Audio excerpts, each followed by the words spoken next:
Olá, alunos! Aqui o professor Jaime, professor de vocês de língua portuguesa, com mais uma videoaula nossa, uma videoaula de revisão com o conteúdo na lousa, a tese e seus argumentos.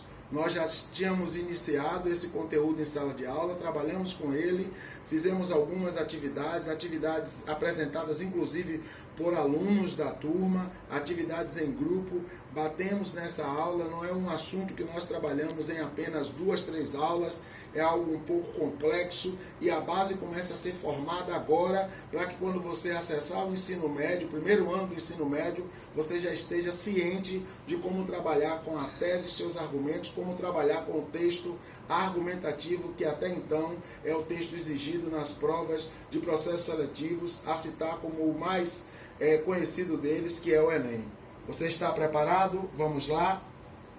O texto argumentativo. Aqui algumas características do texto argumentativo.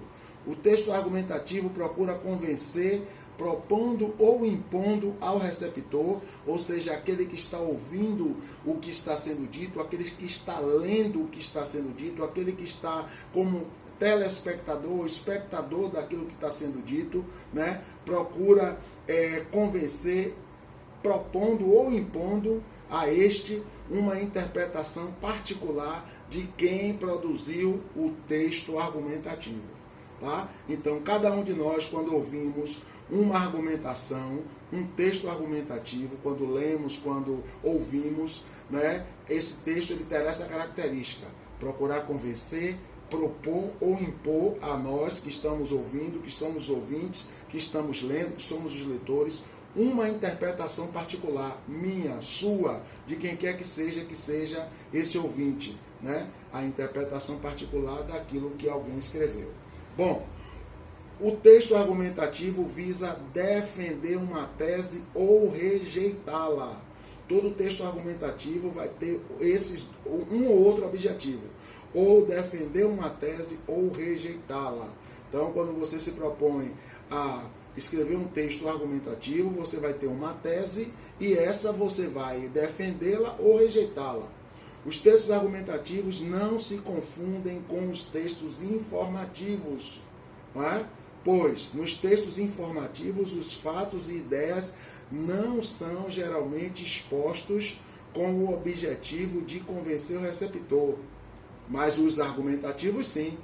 Então, o informativo ele tem o objetivo de informar. O texto que tem o objetivo de convencer o receptor é o texto argumentativo. Ok? Vamos seguir em frente. Quais são as etapas de uma argumentação? Bom, primeiro a tese a ser defendida, que é a ideia que apresenta o ponto de vista que será objeto da demonstração daquele que vai produzir os argumentos para defender essa tese, esse ponto de vista ali apresentado, ou rejeitar. Os argumentos, eles são os elementos abstratos, que geralmente são apresentados em ordem crescente de importância e que justificam a tese. Ora, os argumentos eles não vão ser apresentados de forma decrescente, porque senão a tese será enfraquecida, ela não será sustentada. Os argumentos precisam ser apresentados de forma crescente para que venha a sufocar qualquer antítese, né? Qualquer defesa de ponto de vista contrário à tese apresentada. Fique bem atento a isso, porque isso é assunto que nós já vimos em sala de aula. Estamos aqui relembrando. Os argumentos.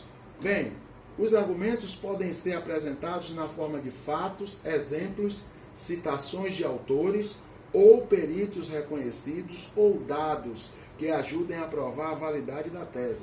Então esses são os artifícios, esse é o aparato que aquele que está defendendo uma tese ou rejeitando ela vai apresentar, vai lançar mão de bases, não é, que permitam a defesa ou a rejeição da tese. Então aquele que está criando os argumentos, ele vai lançar mão de fatos, exemplos, citações de autores ou peritos reconhecidos ou dados também. Aqui uma observação importante. A depender da finalidade da tese, defendida ou rejeitada, e do auditório, ou seja, dos ouvintes, do receptor, pode ser acrescentados aos argumentos apelos emocionais. Não é? É o que é o chamado o patos, são as emoções, as paixões do tripé retórico, ethos, patos e logos. Logos, argumentos, ethos, a forma como se comporta o orador, aquele que está defendendo uma tese, e o patos, as emoções que ele vai causar naqueles que estão ouvindo, no receptor, no auditório. Ok? Nós falamos disso em sala de aula detalhadamente. Bom, aqui a tabela das funções e características dos argumentos. Bom, os argumentos podem vir eles vêm com a função de procurar convencer. A característica que ele vai apresentar, esse tipo de argumento, procurando convencer, predomina o presente do indicativo ou do passado. Jamais quem está procurando convencer alguém de algo, jamais vai usar o futuro, porque o futuro é incerto, não há uma base, irá acontecer. Então, aquele que está escrevendo o argumento usa o presente, né, de fatos concretos do presente, ou fatos acontecidos, né, que aconteceram no passado. Bom, existem argumentos que têm a função de apresentar ou defender uma tese ou um ponto de vista. Esses argumentos, a característica dele é desenvolver ideias ou argumentos. A função dos argumentos, quando polêmico, é tomar partido contra ou a favor de uma pessoa, de um grupo ou de uma instituição e suas ideias. Né? Então, a função polêmica ela é descrita dessa forma e ela apresenta a seguinte característica: o uso de oposições, ou seja, o uso também de antíteses, ou seja, ideias que vão contrapor a tese, frases claras e definidas, ok? E a função do argumento, quando o autor intervém em seu discurso, a característica do argumento que tem essa função, a gente pode perceber lá o que? O uso dos pronomes eu.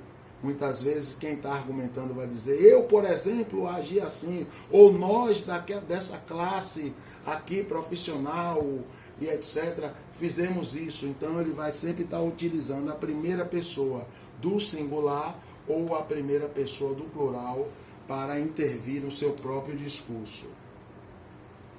Bom, tese e argumento. Aqui eu trago um resumo. Esse parágrafo resume tese e argumento. Em um texto argumentativo, aquele que escreve e apresenta uma tese, ou seja, a ideia que quer defender, justificando-a com a ajuda de argumentos.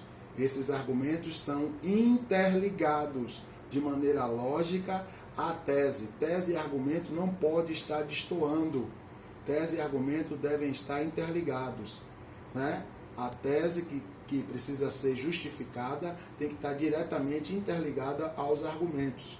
Quantos forem apresentados, todos têm que estar ligados à tese e vice-versa.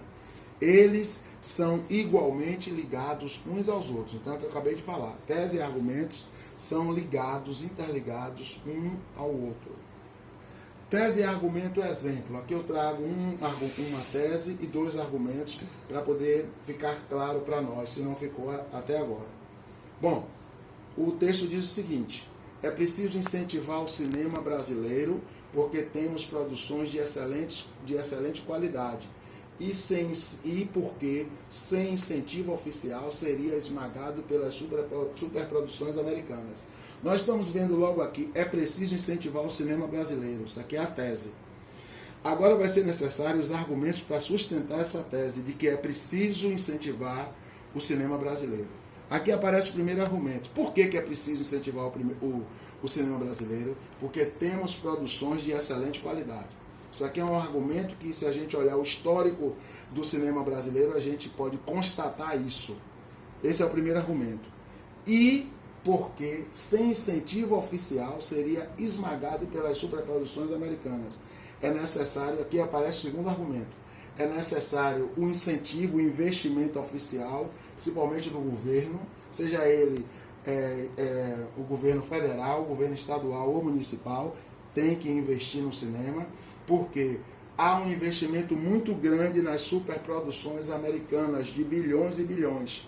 Então, o outro argumento, o segundo argumento, ele também sustenta a tese de que é preciso incentivar o cinema brasileiro. Então, o que é que nós vemos aqui? Eu tenho aqui uma explicação. Neste exemplo, os dois argumentos estão ligados à tese pela conjunção subordinada por quê? Então, os dois argumentos estão ligados pela conjunção por quê? Conjunção que junta o primeiro argumento à tese, que junta o segundo argumento à tese. Né? Conjunção subordinada, ela subordina os dois argumentos à tese. Né? Esse porquê exprime a causa. Os dois porquês vão apresentar a causa. E estão coordenados pela conjunção I.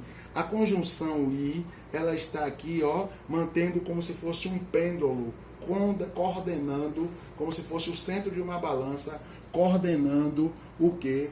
Os dois argumentos, né, equilibrados para sustentar a tese. Espero que você tenha entendido. Espero que você tenha relembrado o que nós estudamos em sala de aula. Espero que você esteja atento, porque as atividades que eu vou passar para vocês irão exigir esse conhecimento e a lembrança das notas de aula e de todos os trabalhos que nós fizemos até aqui. Ok? Portanto, muita atenção, bom estudo. Eu vejo vocês na próxima aula. Tchau!